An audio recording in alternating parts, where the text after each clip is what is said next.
देखिए जो पितृदेव हैं इनका स्थान देवताओं से भी उत्तम होता है, इसलिए इसे हम पितृदेव कहते हैं। और इस वीडियो में मैं आप लोगों को पितरों के बारे में भी बताऊंगा। पितृ दो प्रकार के होते हैं, पितृ की हमें कैसे पूजा करना चाहिए, कौन सी दिशा में रह करके पूजा करना चाहिए, पितृ दोष लगते हैं हमारे जीवन में क्या समस्या आती है, पितृ दोष से कैसे छुटकारा पाए, क्या पितृ हमें सब कुछ प्रदान कर सकते हैं जैसे कि देवता प्रदान करते हैं, गया श्राद्ध कहाँ कराना चाहिए, पिंड के बारे में आप लोगों को संपूर्ण जानकारी विस्तार से बताऊंगा। जो पितृदेव होते हैं इसे गणाधन का स्वामी कहा जाता है। पितृदेव को नाग का भी स्वरूप माना जाता है। पितृ दोष लगने के कारण हमारे जीवन तबाह हो जाते हैं। तो अगर आज के वीडियो मिस कर दिए तो सारे जिंदगी आपको पछताना पड़ेगा। 30 मिनट का पहली बार आज यूट्यूब चैनल में मैं वीडियो डाल रहा हूं ताकि संपूर्ण जानकारी आपको प्राप्त हो। एक भी आपके मन में कोई डाउट नहीं रहेंगे इस वीडियो को देखने के बाद। और पितृ से आपको इतना पैतृक धन तो प्राप्त हो जाएगा जो कि आप अपने जीवन को बहुत ही आसानी से गुजार पाएंगे, क्योंकि पितरों को गणाधन का स्वामी कहा जाता है। पितृ प्रसन्न होते तो हमें गणाधन प्रदान करते हैं। तो आज की वीडियो बिल्कुल ही मिस मत करना। हमारे चैनल का एक ही मकसद है जनहित एवं जन कल्याण करना, इसलिए आप हमारे चैनल को सब्सक्राइब कर हमारे साथ जुड़ सकते हैं, हमारे सपोर्ट कर सकते हैं। हम चाहते हैं हमारे चैनल में जुड़े हुए जितने भी दर्शक हैं, जितने भी सदस्य हैं, सभी लोग को आत्मज्ञान की प्राप्ति हो, सभी लोग को धर्म की ज्ञान की प्राप्ति हो, सभी लोग धन वैभव से परिपूर्ण बने रहे। इसलिए हम आप लोगों को अच्छे अच्छे टोने टोटके की भी जानकारी शेयर करते हैं ताकि आप भी निर्धनता को समाप्त करके धन दौलत से परिपूर्ण बन सके। देखिए मेहनत तो करना चाहिए धन प्राप्ति करने के लिए, लेकिन कभी कभी ऐसा होता है हम काफी मेहनत करने के बाद भी सफल नहीं हो पाते, लक्ष्मी की प्राप्ति नहीं हो पाते, तो टोने टोटके का अवश्य सहारा लेना चाहिए। टोने टोटके हम नॉर्मल शब्दों में बताने के प्रयास करें तो वह सरल विधि है टोने टोटके, जो कि कम समय में आपको पूर्ण रूप से प्रभाव दिखा देते हैं। तो यह वीडियो ध्यान से देखना। अगर आपके मन में कोई डाउट है, कोई आपके समस्याएं, तो कमेंट बॉक्स में पूछ सकते हैं। ऑनलाइन आने पर मेरे द्वारा या मेरे टीम के द्वारा बिल्कुल ही आपकी मदद की जाएगी। तो वीडियो को ध्यान से देखना और आज की वीडियो बिल्कुल ही मिस मत करना। दर्शकों मिस कर दिए तो सारी जिंदगी पछताना पड़ेगा। और इस चैनल में जितने भी हम कमाई करते हैं इसके अधिकतर पैसे गरीब एवं असहाय लोगों की सेवा में समर्पित कर देते हैं। हमारे चैनल का ही मकसद है, हमारे खुद मकसद है जनहित एवं जन कल्याण करना। तो बरगद के वृक्ष में साक्षात शिव जी निवास करते हैं, आप सभी दर्शकों को पता होगा। तो पितृ पक्ष में क्या करना चाहिए, पितरों की मुक्ति के लिए बरगद के नीचे बैठ करके भगवान शंकर जी की पूजा करना चाहिए, स्तुति करना चाहिए। इससे हमारे जो पितरों की जो आत्मा है उन्हें काफी संतुष्टि मिलती है। बेल का जो वृक्ष है ये भी पितरों की आत्मा के शांति के लिए अति उत्तम माना जाता है। बेल के वृक्ष के नीचे में अगर घी का दीपक जलाया जाए, ओम पृथिव्याय नमः इस मंत्र का जाप किया जाए तो हमारे पितरों की आत्मा को काफी शांति मिलती हैं। तो आज मैं आप लोगों ने जितने भी सवाल किए हैं मैं उनका एक जवाब बना करके वीडियो बना करके आपके पूछे गए सवालों का जवाब दूंगा। आप में से अधिकतर लोग हमें सवाल कर रहे थे कि गया में पिंडदान में कितना समय लगता है। तो देखिए वैसे तो गया में पिंडदान में 1 से 2 दिन लग जाता है, कभी कभी 3 से 5 दिन 7 दिन भी लग जाते हैं, लेकिन हाँ अधिकतम जो अवधि रहते हैं 3 से 5 घंटे के बीच में जो गया श्राद्ध होता है उसमें आप करा सकते हैं। आप में से अधिकतर लोग हमें यही पूछते हैं कि मृत्यु के बाद क्या करना चाहिए, जैसे कि किसी के दादाजी खत्म हो गए हैं, किसी के पिताजी खत्म हो गए तो क्या करना चाहिए। तो देखिए अगर आपके पिताजी खत्म हो गए, दादाजी खत्म हो गए तो पिताजी या फिर दादाजी की आत्मा के शांति के लिए बड़े बेटे को क्या करना चाहिए, श्राद्ध तर्पण पिंडदान ये बिल्कुल ही करना चाहिए। इससे उनके पितरों को काफी शांति मिलती है। और जो व्यक्ति अपने जीवन काल में चाहे आपके दादा हो चाहे आपके पितर खत्म हो गए हो, जैसे कि आपके पिताजी खत्म हो गए उनके लिए श्राद्ध नहीं कराते, तो ऐसा माना जाता है हमारे हिंदू धर्म में पू नामक नरक है, यहाँ पे पू नामक नरक से ही व्यक्ति अपने पिता को पू नामक नरक से जाने से ही बचाता है। अगर आप जो है अपने पितरों को श्राद्ध नहीं करते, तर्पण नहीं करते, तो मरने के बाद आपको पू नामक नरक में जाना पड़ता है। इसलिए अगर आप नरक से बचना चाहते हैं मरने के बाद तो अपने पिता का अवश्य श्राद्ध कराइए। आज के वीडियो ध्यान से देखिए। तर्पण करने से क्या होता है, आप में से अधिकतर लोग पूछते हैं। तो देखिए तर्पण का मतलब है तृप्त।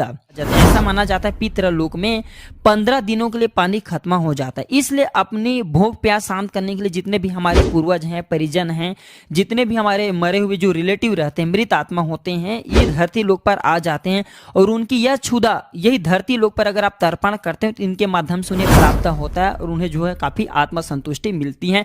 और जब वो 15 दिन यहाँ तक रहने के बाद अपने धाम वापस जाते हैं तो आप लोगों को खूब सारा आशीर्वाद दे करके जाते हैं, खाली हाथ नहीं जाते। इसलिए हमें पितरों को अवश्य सारी चीज हम जितने भी वीडियो में बता रहे हैं तर्पण क्रिया अवश्य करना चाहिए।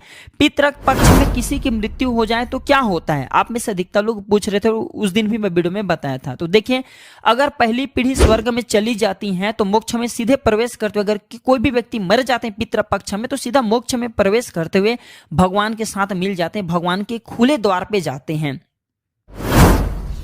आप में से अधिकतर लोग हमें ये कमेंट करके पूछते हैं कि श्राद्ध के दिनों में क्या नहीं करना चाहिए। तो श्राद्ध के दिनों में ध्यान से सुन ले, पितृपक्ष में मांसाहारी भोजन नहीं करना चाहिए। हो सके तो नाखून, बाल, दाढ़ी बिल्कुल ही मत बनवाना, इससे पितृदोष लगते हैं। आप में से अधिकतर लोग हमें कमेंट करते हैं क्या बेटी पितृपक्ष कर सकती हैं। देखिए, वैसे तो पितृपक्ष बेटे ही करते हैं, अपने जो है मरे हुए परिजनों के श्राद्ध करते हैं बेटी अपने पिता की श्राद्ध करते हैं। लेकिन अगर आपके घर में कोई आपके परिजन नहीं, आप अकेले हैं, कोई महिला अकेले हैं, कोई बेटी अकेली हैं, तो जो है अपने पिता का या फिर जो भी उनके परिजन हैं उनके श्राद्ध कर सकते हैं, इसमें किसी भी प्रकार का दोष नहीं लगते। क्या स्त्री तर्पण कर सकती है? बिल्कुल ही, कोई भी स्त्री, विवाहित जो स्त्री है, अविवाहित जो स्त्री, वो भी तर्पण कर सकते हैं। अगर घर के कोई सदस्य नहीं है, घर के सारे सदस्य मर चुके हैं या फिर कोई आपके परिजन नहीं है, तब इस स्थिति में कर सकते हैं। पितृपक्ष में महिलाओं को क्या करना चाहिए, तो ध्यान से सुनिए। पितृपक्ष में जितने भी महिला हैं, हमारे गरुड़ पुराण में बताया गया है कि पति और पत्नी ये दोनों मिलकर के तथा महिला भी अपने पितरों के शांति के लिए ओम पृथिव्याय नमः इस मंत्र का जाप करना चाहिए, ताकि उनके पितरों के आत्मा को शांति मिले।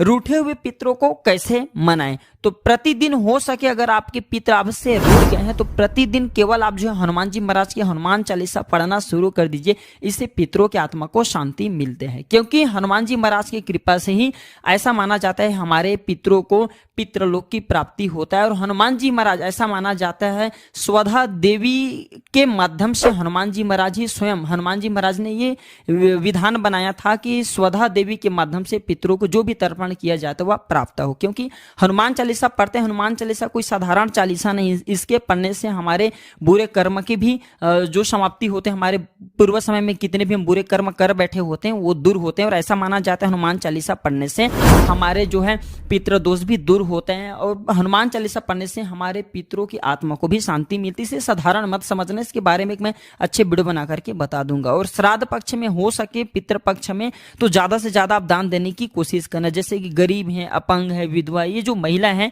इन्हें दान देने की कोशिश करना। गीता दान जरूर करना, ऐसा माना जाता है जो व्यक्ति पितृपक्ष में गीता दान करते हैं ऐसे व्यक्ति के पूर्वजों की आत्मा को काफी शांति मिलती है। ऐसे व्यक्ति फिर मरने के बाद सीधे भगवान के धाम चले जाते हैं। ऐसे व्यक्ति के जीवन में जीते जी धन की कमी नहीं होती। पितरों को मोक्ष कैसे मिलता है, तो धर्मशास्त्र ऐसे कहते हैं हरिद्वार में आकर के श्राद्ध, अगर कोई भी व्यक्ति अपने पितरों के नाम से जो है श्राद्ध करा देते हैं, गंगा जो है जो भी कंडीशन होती है पितृपक्ष में मोक्ष कराने की हरिद्वार में जाकर के करा देते हैं, तो उनकी आत्मा को काफी शांति मिलती है, उन्हें मोक्ष की प्राप्ति होती है। बहुत से लोग गया पिंड भी कराते हैं। पिंड दान में क्या क्या लगता है, तो बहुत सारे जो भी सामग्री हैं, आप में से बहुत से लोग हमें कमेंट करके पूछ रहे थे कि गुरुजी पिंड दान में क्या क्या लगते हैं। कुछ सामग्री हमें पता है, जैसे कि जौ है, कूसा है, काला तिल है, सफेद फूल हैं, ये सब हमारे पितरों की आत्मा की शांति के लिए लगते हैं। क्या पितरों को भोजन पहुंचता है, तो धर्म ग्रंथों के अनुसार ब्राह्मणों के साथ वायु रूप में पितृ भोजन करने आते हैं, और ऐसी मान्यता है कि ब्राह्मणों द्वारा किया गया भोजन सीधे पितरों तक पहुंचता है। इसलिए विद्वान ब्राह्मणों को पूरे सम्मान और श्राद्ध के साथ आपको जो है भोजन कराना चाहिए। इसे पितृ तृप्त होकर के सुख समृद्धि का आशीर्वाद देते हैं, और बिल्कुल ही पितरों तक जो खाया हुआ ब्राह्मणों के भोजन होते हैं वो वायु रूप में पहुंचते हैं। पिंड क्यों बनाए जाते हैं, पितरों की आत्मा को अक्षत पुण्य और मोक्ष की प्राप्ति हो सके, इसलिए पितरों को चावल का पिंड दिया जाता है।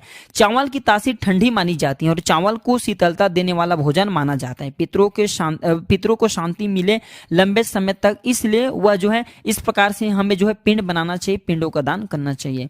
श्राद्ध नहीं करने से क्या होता है, देखिए भाई, श्राद्ध नहीं करने से पितृ दोष लगते हैं, और जिनके जीवन में पितृ दोष लग जाए उनके जीवन फिर बिल्कुल ही बदतर हो जाते हैं, नरक जैसा हो जाते हैं। ऐसे व्यक्ति के वंश कभी आगे नहीं बढ़ते, आपकी अध्यात्म उन्नति नहीं हो पाते, काल सर्प दोष लग जाते हैं। जिन्हें पितृ दोष लगो ऐसे व्यक्ति की फिर जल्दी मृत्यु भी हो जाते हैं, ऐसा धर्मशास्त्रों में लिखा है। आप में से अधिकतर लोग ये पूछते हैं कि पिंड दान कहाँ कहाँ होता है, तो माना जाता है कि जो पिंड दान है ये गयापुरी में होता है। वर्तमान में गया में 48 ही स्थान हैं। जी हाँ, गया में आज भी वर्तमान समय की बात करूं 48 स्थान है जहां पे पिंडदान किया जाता है। पितृ कितने प्रकार के होते हैं? तो पुराणों के अनुसार पितरों को दो भागों में बांटा गए हैं। एक जो बोलते हैं दिव्य पितृ, दूसरे को मनुष्य पितृ। दिव्य पितर जो होते हैं ये मनुष्य और जीवों के कर्मों के आधार पर उनका न्याय करते हैं और आर्यमा को पितरों का प्रधान मानते हैं। वही इनका न्यायाधीश यमराज भी होता है। दर्शकों, भगवान विष्णु की नगरी मोक्ष नगरी है जिसे हम गया के नाम से जानते हैं। यहाँ जाकर के कोई भी व्यक्ति अगर श्राद्ध करा देते हैं तो पितरों की आत्मा को शांति मिलती है। आप में से अधिकतर लोग यही पूछ रहे थे उस दिन कमेंट में, गुरुजी गया में पिंडदान में कितने पैसा लगते हैं? तो देखिए, गया में पिंडदान में एक हमने सर्वे किए थे, उसमें पता चला कि 5 से 7 हजार रुपए गया में पिंडदान में जो खर्चे आ जाते हैं और जो नॉर्मल कराते हैं तो 500 रुपए में भी हो जाता है। ये आपके ऊपर डिपेंड करते हैं। गया जाने से पहले क्या करना चाहिए? अगर आप गया जाना चाहते हैं अपने पितरों की आत्मा के शांति के लिए, तो गया जाने से पहले हो सके तो आप ब्राह्मणों को कुछ दान करके जाइए, कुछ छोटे बच्चे को दान करके जाइए, हो सके तो कुछ गरीब एवं असहाय लोगों को दान करके जाइए। इससे आपके जो गया जाने के मार्ग में कठिनाई आती है, परेशानी आती है, वह दूर हो जाती हैं। आप में से अधिकतर लोग ये पूछ रहे थे कि त्रिपिंडी श्राद्ध हमें कब करना चाहिए? तो श्राद्ध का अनुष्ठान यह एक योगदान होता है जो कि मृत पूर्वजों की आत्मा को शांति के लिए किया जाता है। तो त्रिपिंडी श्राद्ध करने के लिए शुभ दिन कौन सा है? तो देखिए, पंचमी, अष्टमी, एकादशी, 13, 14 श्रावण, कार्तिक, पौष, माघ, फागुन, बैसाख जैसे महीने में जो है त्रिपिंडी श्राद्ध कर सकते हैं। और त्रिपिंडी श्राद्ध के बारे में भी सारे जानकारी बताऊंगा। तो त्रिपिंडी करने से क्या फायदा होता है? तो ऐसा माना जाता है त्रिपिंडी श्राद्ध करने से पितरों को प्रेत बाधा और अकाल मृत्यु से मरने के बाद जो कठिनाइयां आती हैं, जो परेशानियां आती हैं, वो दूर हो जाती हैं और मोक्ष की प्राप्ति होती है। जो त्रिपिंडी श्राद्ध होते हैं इससे जो पितृ की जो आत्मा है भटक रहे उन्हें मोक्ष की प्राप्ति होता है। पितृ दोष से क्या होता है? देखिए, अगर आपके जीवन में पितृ दोष लगा हो तो आपके जीवन भयानक हो जाता है। अब जहां भी जाते हैं आपको असफलता हासिल होना शुरू हो जाते हैं। पितृ दोष कितने प्रकार के होते हैं? तो ऐसा माना जाता है धर्मशास्त्रों में पितृ दोष 2 प्रकार के लगते हैं। इसके बारे में बताऊंगा। पितृ दोष से मुक्ति पाने के कुछ उपाय बता दीजिए। तो पितृ दोष से मुक्ति पाने का बहुत सारे उपाय हैं। आप जो है गया नहीं जा सकते तो कुछ उपायों को कर सकते हैं, जैसे कि परिवार के सभी सदस्यों से बराबर मात्रा में सिक्के इकट्ठे कर ले, उन्हें किसी मंदिर में जाकर के दान कर दें। तो परिवार के अगर किसी लोगों में पितृ दोष लगा, आपको पता नहीं है, तो पितृ दोष दूर होते हैं। कपूर जलाने से देव दोष और पितृ दोष का समान होता है, ऐसा हमारे धर्मशास्त्रों में माना गए हैं। कौवे, चिड़िया, कुत्ते और गाय को रोटी खिलाने से भी पितृ दोष दूर होते हैं। पीपल या बरगद के वृक्ष में जल चढ़ाते रहना चाहिए, इससे भी पितृ दोष दूर होते हैं। हाँ, एक बात आप सभी दर्शकों को बताने की प्रयास करूंगा। दक्षिण मुखी मकान में अगर आप रहते हैं तो भयंकर पितृ दोष लगते हैं। कदापि दक्षिण मुखी मकान में आप बिल्कुल ही मत रहना, इससे पितृ दोष जल्दी लगते हैं और हमारे जीवन में काफी कठिनाइयां आती हैं। बंधे हुए पितरों को कैसे खोलें? तो प्रतिदिन घर में, क्योंकि आप में से अधिकतर ऐसे लोग हैं जिनके पितृ बंध जाते हैं और ऐसे पितृ प्रेत आत्मा बन करके नुकसान पहुंचाते हैं, भूत प्रेत बन जाते हैं। हमें कई लोग कमेंट करके पूछते हैं। तो देखिए, प्रतिदिन घर में गीता का पाठ करने से जो बंधे हुए पितृ आत्मा है, इनकी आत्मा को काफी शांति मिलती है और मोक्ष की प्राप्ति होती है। आप गया श्राद्ध करा दीजिए, बंधे हुए पितृ खुल जाते हैं, आपको नुकसान फिर नहीं पहुंचा पाते। कैसे पहचाने कि घर में पितृ दोष लगा है? पितृ दोष होने पर व्यक्ति के जीवन में संतान सुख नहीं मिल पाता। नौकरी और व्यवसाय मेहनत करने के बावजूद भी आपको सफल प्रदान नहीं करते, यानी कि आपको हानि मिलना शुरू हो जाते हैं। परिवार में अक्सर कलह कलेश बने रहते हैं, झगड़े लड़ाई होने लगते हैं। परिवार में किसी न किसी व्यक्ति को सदैव बीमारी ग्रसित रहते हैं। परिवार में विवाह योग्य जो लोग रहते हैं उनके विवाह नहीं हो पाते। तो इस कंडीशन में समझ सकते हैं कि पितृ दोष लगा हो। पितृ देव की पूजा कहाँ कहाँ होती है? तो वैसे पितृ दोष दूर करना चाहते हैं, पितृ पक्ष में अगर आप अपने पितरों की श्राद्ध कराना चाहते हैं तो ऐसा माना जाता है त्र्यंबकेश्वर, नासिक, गया, रामेश्वर, हरिद्वार और उज्जैन में जो है पितृ दोष की पूजा होती है। इससे आप पितृ दोष से छुटकारा पा सकते हैं। पितरों की शांति के लिए क्या करना चाहिए, तो पीपल के वृक्ष पर दोपहर में जल, पुष्प, अक्षत, दूध, गंगा जल, काले तिल ये सब चढ़ाना चाहिए। तो स्वर्गीय परिजनों का स्मरण करके भी ये सब सारे चीज चढ़ाने से क्या है कि पितरों की आत्मा को शांति मिलती है। शाम के समय में दीपक जलाएं, नाग स्तोत्र का पाठ कर सकते हैं, महामृत्युंजय मंत्र का पाठ कर सकते हैं, रुद्र सूक्त का पाठ कर सकते हैं, पितृ स्तोत्र का पाठ कर सकते हैं। इससे पितरों की आत्मा को शांति मिलती है। पितृ दोष से मुक्ति कैसे पाएं, तो पितृ पक्ष में नियमित रूप से प्रतिदिन पीपल या बरगद के पेड़ पर जल चढ़ाएं, काला तिल चढ़ाएं, इससे पितृ दोष से मुक्ति मिलती है। पितृ पक्ष में गया जाकर के आप अपने पितरों की जो है नाम से श्राद्ध करा सकते हैं। मैं कई बार इस वीडियो में कम से कम 10 से 12 बार बता चुका हूं, लेकिन आप लोग जितने भी कमेंट किए सभी का मैं वीडियो बना रहा हूं, जितने भी क्वेश्चन है सबका आप लोगों के सवाल दे रहा हूं। त्रिपिंडी श्राद्ध कैसे किया जाता है, उस टाइम जो अभी वीडियो की कुछ ही समय में नहीं बता पाया था। तो त्रिपिंडी श्राद्ध में ब्रह्मा, विष्णु और महेश इन तीनों की प्रतिमा की प्राण प्रतिष्ठा करके पूजन करने का विधान होता है। देखिए, हमें जो आत्मा परेशान करती है उनके लिए अंदिष्टा गोत्र शब्द का प्रयोग करके जो है हम जो है त्रिपिंडी श्राद्ध करा सकते हैं। कई बार ऐसे होते हैं ना, गोत्र के बारे में पता नहीं चलता, बहुत सारे ऐसे आत्मा होते हैं जो कि नुकसान करते हैं। त्रिपिंडी श्राद्ध वैसे तो जो मृत आत्मा, अकाल मृत्यु जो मरे हैं, जिनके बारे में आपको पता भी नहीं है, फिर आपके घर के परिजन को ऐसे मर गए हैं जिनके बारे में आपको पता नहीं, त्रिपिंडी श्राद्ध करा दीजिए, उनकी आत्मा को जल्दी मुक्ति मिलती है। पितृपक्ष में पानी कैसे देना चाहिए, तो श्राद्ध कर्म करते हुए किस प्रकार से पानी देना चाहिए, आइए ध्यान से जान लीजिए। तो पके हुए चावल, दूध और काले तिल मिलाकर पिंड बनाए जाते हैं। इन पिंडों को मृत व्यक्ति के शरीर का प्रतीक माना जाता है और पिंडों पर अंगूठे की मदद से धीरे धीरे जल चढ़ाया जाता है। इस संबंध में ऐसा मान्यता है कि अंगूठे से पितरों को जल देने से जो पितर होते हैं तृप्त होते हैं और उनकी आत्मा को शांति मिलती है। क्या पितृपक्ष में नए कपड़े खरीद सकते हैं, पितृपक्ष में ध्यान दीजिए कभी भी नए कपड़े नहीं खरीदना चाहिए, इससे हमारे पितृदेव नाराज होते हैं। पितृदेव को कदापि आप जो 15 दिन तक नाराज मत होने दीजिए, क्योंकि पितृदेव प्रसन्न होंगे तो आपके जीवन में कठिनाई है, परेशानी है, समस्या है, सबको दूर कर देते हैं। और जितना ज्यादा कोशिश करें पितृ आपसे प्रसन्न हो। पितृपक्ष में हम बहुत सारे भी और भी वीडियो के आगे में उपाय बताते जाएंगे, वो सारे उपाय में से जो उपाय अच्छा लगे वो उपाय अवश्य करते जाइए। आप में से अधिकतर लोग हमें कमेंट करते हैं क्या गुरुजी हम पितृपक्ष में अंडे खा सकते हैं, तो देखिए पितृपक्ष में अंडे वगैरह बिल्कुल ही मत खाना, क्योंकि आपके पितृ आपके साथ में आए हैं, आपको देखने के लिए आए, मिलने के लिए आए हैं, 15 दिनों के लिए।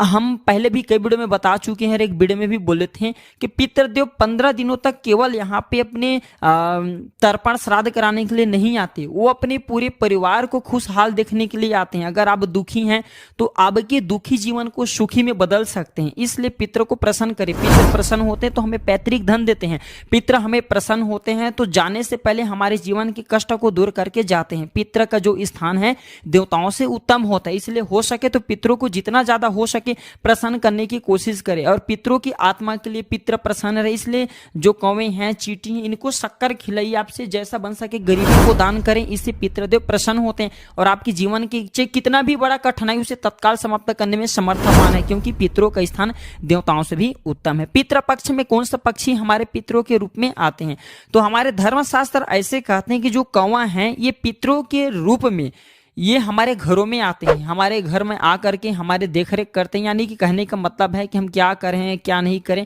सारे चीजों को पितृ पक्ष में पितृदेव कौवा बन करके आते हैं, देखते हैं, भोजन ग्रहण करते हैं। और यमराज का भी प्रतीक माना जाता है कौवा को, कौवा पर शनिदेव भी सवारी करते हैं। पितृ पक्ष में कौन सा पाठ करना चाहिए, तो पौराणिक ग्रंथों के अनुसार पितृ सूक्त का पाठ करने से पितृदेव प्रसन्न होते हैं। पितृ सूक्त पाठ आते हैं, आप गूगल में सर्च करके देख लीजिए, इसके किताब आते हैं, आप ये जो है अपने जा करके किसी भी आसपास के जो पुस्तक की दुकान है वहां पे खरीद सकते हैं। आप में से अधिकतर लोग ये पूछते हैं कि जैसे कि गुरुजी आप पितृ पक्ष के बारे में सारे जानकारी बता रहे हैं, तो क्या अमावस्या को झाड़ू खरीद सकते हैं, तो देखिए झाड़ू अमावस्या के दिन आप बिल्कुल ही मत खरीदें। क्यों मत खरीदे, क्योंकि अमावस्या के दिन झाड़ू घर से बाहर फेंका जाता है। झाड़ू जो होता है, अगर ये आपके घर में झाड़ू टूट गए हैं तो इसे कुलक्ष्मी का प्रतीक माना जाता है। जो अच्छे झाड़ू हैं, जो साफ करने योग्य हैं, इसे लक्ष्मी का प्रतीक माना जाता है। तो कदापि आप जो हैं ध्यान दीजिए, आवश्यक दिन झाड़ू मत खरीदना। झाड़ू खरीदना है तो एकादशी है, तेरस है या फिर पूर्णिमा के दिन खरीद सकते हैं। श्राद्ध में ब्राह्मणों को क्या खिलाना चाहिए? देखिए, सर्वप्रथम तो आपको कुत्ते, गाय, कौवे, चींटी, देवता और पितृदेव को जो है तर्पण कराने के बाद, कुछ देने के बाद ही ब्राह्मणों को भोजन कराना चाहिए। और क्या खिलाना चाहिए? तो ब्राह्मणों को जो अब से बन पाए वो चीज खिलाइए, लेकिन हाँ, आपको कुछ मात्रा में काले तिल ब्राह्मणों के भोजन में डाल देना चाहिए, ताकि आपके पितृ आपके ऊपर जल्द प्रसन्न हो। जो काले तिल होता है पितरों को जल्दी प्राप्त होता है। पितृपक्ष में क्या खाएं क्या न खाएं? तो देखिए, पितृपक्ष में हो सके तो ध्यान से सुनिए, ऐसा माना जाता है कि साग, मूली, लौकी, खीरा ये खाना चाहिए। और श्राद्ध में सरसों का साग, मूली, लौकी और खीरा न तो स्वयं खाना चाहिए न किसी दूसरे को देना चाहिए, इससे दोष लगते हैं। पितृपक्ष में गाय को क्या खिलाना चाहिए? तो आपसे जैसा हो सके गाय को पितृपक्ष में ग्रास खिलाइए, रोटी खिलाइए, चावल खिलाइए। काले तिल का लड्डू अगर आप 15 दिनों तक गाय को खिलाते हैं तो आपकी कुंडली में धन योग लिख जाते हैं। अगर आपकी कुंडली में किसी भी प्रकार के दोष चल रहे हैं, चाहे नवग्रह का दोष हो, वह दोष दूर हो जाते हैं। और आप सभी दर्शक जानते हैं कि गौ माता के शरीर में 33 कोटि देवी देवता निवास करते हैं। पितृपक्ष में केवल काले तिल का लड्डू खिलाना शुरू कर दीजिए, अत्यंत इसे लाभकारी माना जाता है। पितरों की शांति के लिए गीता का कौन सा पाठ करना चाहिए? तो श्राद्ध पक्ष में गीता के 7वें अध्याय का पाठ किया जाता है पितृपक्ष की पितरों की आत्मा को शांति के लिए। इस अध्याय का नाम है ज्ञान विज्ञान योग। इस अध्याय का पाठ श्राद्ध में जितना हो सके उतना करने का प्रयास करें, इससे पितरों को तृप्ति मिलेगी और पितृ दोष से तत्काल मुक्ति मिलेगी। और हाँ, अभी वीडियो को अभी तक लाइक नहीं किए तो वीडियो को लाइक जरूर कर देना। और कमेंट बॉक्स में अभी तक ओम पितृ देवाय नमः नहीं लिखे हैं तो बिल्कुल ही लिख दीजिए। पितृपक्ष में हमें कौन सी चीजों का दान करना चाहिए जिससे हमारे पितरों की आत्मा को शांति मिले, हमारे अध्यात्म उन्नति हो और पैतृक धन की प्राप्ति हो? तो देखिए, काले तिल का दान जितना ज्यादा पितृपक्ष में करेंगे, पितर आपसे उतना ज्यादा प्रसन्न होंगे और आपको धन दौलत दे करके जाएंगे और आपके वंश भी बढ़ाने का काम करेंगे। घी और अगर गुड़ का दान करते हैं पितृपक्ष में तो पितृदेव अत्यंत प्रसन्न होते हैं। पितृदेव और आपको आकस्मिक धन की भी प्राप्ति करा देते हैं। वस्त्र का दान कराते हैं तो पितृदेव आपके ऊपर बहुत ही ज्यादा और प्रसन्न होते हैं। आपके जीवन में आ रही चल रही जो समस्याएं उसे दूर करते हैं। और ऐसा माना जाता है गौदान करा देते हैं, भोजन दान करा देते हैं पितृपक्ष में, तो फिर पितृ आपके जितने भी आपके पितृ हैं सारे पितृ प्रसन्न हो जाते हैं और आपको देव तुल्य बना करके रखते हैं। पितृपक्ष में हमें ध्यान से सुनिए, पितृपक्ष में बहुत से लोग बोलते हैं कि हमें गुरुजी पितृ हमें सपने में आते, तो इसका मतलब क्या होता है? तो पितृपक्ष में अगर आपको आपके पितृ सपने में हंसते हुए नजर आ रहे हैं तो आपके पितृ प्रसन्न है। अगर सपने में आपके पितृ रोते हुए नजर आ रहे हैं, फिर भूखे प्यासे नजर आ रहे हैं, तो आपके पितृ को मोक्ष की प्राप्ति चाहिए। आपके पितृ भटक रहे हैं, उनके लिए गया श्राद्ध करा दीजिए, उनके लिए आप जो अच्छे कर्म करने का प्रयास करें, दान दक्षिणा करें, तो इससे आपके पितरों की आत्मा को शांति मिलेंगे। उनके नाम लेकर के आप कराइए। आप में से अधिकतर लोग ऐसे हैं जो कि हमें कमेंट करके पूछते हैं कि पितृ पक्ष में गुरुजी आप ये बता दीजिए कौन सा फूल चढ़ाना चाहिए जिससे हमारे पितृ प्रसन्न हो। तो पितरों के लिए जो सफेद कलर की फूल होता है ये बहुत ही अच्छा माना जाता है, क्योंकि जो सफेद रंग होते हैं सात्विक का प्रतीक माना जाता है और आत्मा का कोई रंग नहीं होता। आत्मा का इस प्रकार से माना जाता है हमारे धर्म शास्त्रों में, आत्मा का कोई रंग नहीं होता। और पितृदेव क्या है? आत्मा है, तो आत्मा का कोई रंग नहीं होता। पिछले वाले वीडियो में भी बताया था कि पितरों के देवता का नाम क्या है। तो पितरों के जो देवता हैं इनका देखिए, जो पितरों के देवता हैं ये आर्यमा हैं और ये महर्षि कश्यप की पत्नी देव माता अदिति के पुत्र हैं और अदिति के पुत्र होने के कारण ये इंद्र के भाई हैं। आप में से अधिकतर लोग कमेंट करके पूछ रहे थे उस दिन की गुरुजी पितरों को जल देते समय क्या बोलना चाहिए जिससे हमारे पितर को जल्द तुरंत प्राप्त हो जाए। तो जल देते समय अब क्या करें? वसु रूप में मेरे पितर जल ग्रहण करें और तृप्त हो, इस प्रकार से आपको बोलना है। और एक मैं नीचे में मैं मंत्र बता रहा हूँ, इस मंत्र को बोल देना। डिस्क्रिप्शन बॉक्स में भी लिख दूंगा, पिछले वाले वीडियो में भी बताया था। तो आपको क्या बोलना है? गोत्रे अस्मत् पितामह, आपको अपने गोत्र का नाम लेना है और आपको अपने पितामह का नाम लेना है। फिर आपको बोलना है शर्मः वसु रूपत तृप्यत मिदम तिलोदकम गंगा जलम वा तस्मै स्वधा नमः तस्मै स्वधा नमः तस्मै स्वधा नमः। इस मंत्र को पितामह को 3 बार जल देते हुए बोलना है, तो आपके पितामह इसे प्राप्त करते हैं और उन तक जल्दी पहुंचते हैं। आप में से अधिकतर लोग पूछ रहे थे क्या पितृपक्ष में भगवान की पूजा करना चाहिए? बिल्कुल ही भगवान की पूजा करना चाहिए, क्योंकि भगवान ने ही पितरों को बनाया, न कि पितरों ने भगवान को। पितृपक्ष में भगवान की पूजा कर सकते हैं, पितृपक्ष में तो बहुत सी जगह पे भागवत होते हैं, इससे पितरों की आत्मा को शांति मिलती है। आप में से अधिकतर लोग उस दिन कमेंट करे थे गुरुजी पितरों को जल कितने बजे देना चाहिए? तो पितरों को जल देते समय आप जो है ध्यान रख सकते हैं, टाइम का वो है 11:30 से 12:30 बजे के बीच, और हो सके तो आप जो है जनेऊ धारण करते हैं तो जनेऊ पहनिए।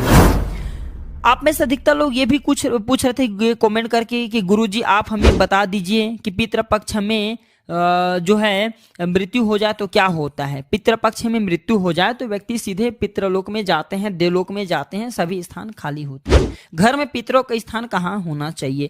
तो घर में पितरों की जो तस्वीर है, जो स्थान है, वह उत्तर दिशा में आपको लगाना चाहिए और उनके मुंह दक्षिण दिशा की तरफ होना चाहिए, क्योंकि जो दक्षिणी दिशा होता है पितरों का स्थान माना जाता है, यम का दिशा होता है, और मृत आत्मा जितने भी होते हैं इनकी तस्वीर हमेशा दक्षिण दिशा की तरफ ही लगाना चाहिए। अगर आपके मन में कोई और क्वेश्चन है, कोई डाउट है, तो आप हमें कमेंट बॉक्स के जरिए पूछ सकते हैं। बिल्कुल ही मैं ऑनलाइन आऊंगा तो बिल्कुल ही मैं आपकी मदद करूंगा। तो आज के यह इतने बड़े मैं वीडियो बनाया हूं 30 मिनट का, यह जानकारी कैसा लगे हमें जो है कमेंट के जरिए जरूर बताइएगा। आशा करता हूं कि मैं जितने भी वीडियो में जानकारी बताया हूं, ये जानकारी आपके जीवन में कल्याणकारी साबित जरूर होंगे, मंगलमय साबित जरूर होंगे। तो आशा करता हूं कि आप इस वीडियो को लाइक करेंगे, अपने दोस्तों यारों में जरूर शेयर करेंगे, ताकि उन्हें भी पितृपक्ष की जितने भी संपूर्ण जानकारी बताया हूं, उनके डाउट होंगे सारे क्लियर हो जाएंगे। वीडियो देखने के लिए धन्यवाद दर्शकों। नमस्कार, ओम नमः शिवाय, हर हर महादेव, जय श्री राम।